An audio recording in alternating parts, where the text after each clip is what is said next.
आज का टॉपिक है समाज क्या है, इसकी विशेषताओं की विवेचना की। तो समाज से पहले हमें जानना पड़ेगा समूह क्या है। समूह है कि एक या एक से अधिक व्यक्ति किसी स्थान पर एकत्रित होते हैं तो उसी को समूह कहते हैं। समूह बहुत से प्रकार के होते हैं, जैसे क्रीड़ा समूह और विद्यार्थी समूह, महिला यूनियन। ये यूनियन भी एक प्रकार का समूह है। तो अब हम समूह बता दें, दो या दो से अधिक व्यक्तियों के समूह को समाज नहीं कहते, बल्कि उनके बीच पारस्परिक संबंध जो पाए जाते हैं उसकी व्याख्या जो होती है उसे समाज कहते हैं। समाज को इंग्लिश में सोसाइटी कहते हैं। तो समाज की विशेषता है, पहली विशेषता समाज की यह है कि समाज जो है वो अमूर्त होता है।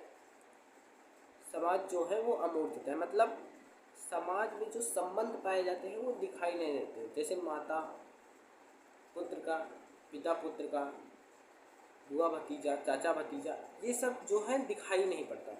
दोस्त दोस्त का संबंध दिखाई नहीं पड़ता, वो किस प्रकार से संबंधित है, इसलिए समाज अमूर्त है। समाज में पारस्परिक संबंध या जागरूकता पाई जाती है। समाज में पारस्परिक संबंध या जागरूकता पाने के कारण समाज बहुत तेजी से आगे बढ़ रहा है। समाज बहुत तेजी से आगे बढ़ रहा है। तो समाज भी बहुत से प्रकार के होते हैं, आर्य समाज, ब्रह्म समाज, ईसाई समाज, दलित समाज।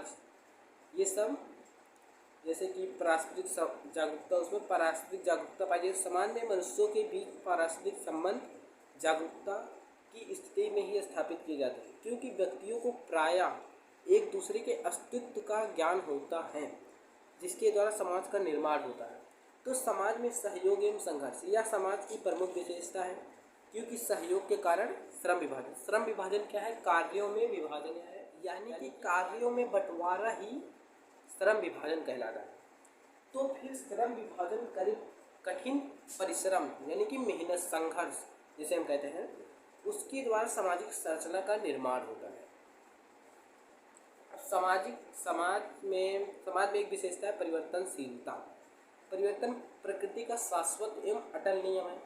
यह समस्त मानवीय आवश्यक विभिन्न समूहों, संस्थाओं एवं समितियों द्वारा पूरा किया जाता है, जिसके अंतर्गत सामाजिक संबंध अथवा समाज परिवर्तित होते रहते हैं या समाज बदलते रहते हैं।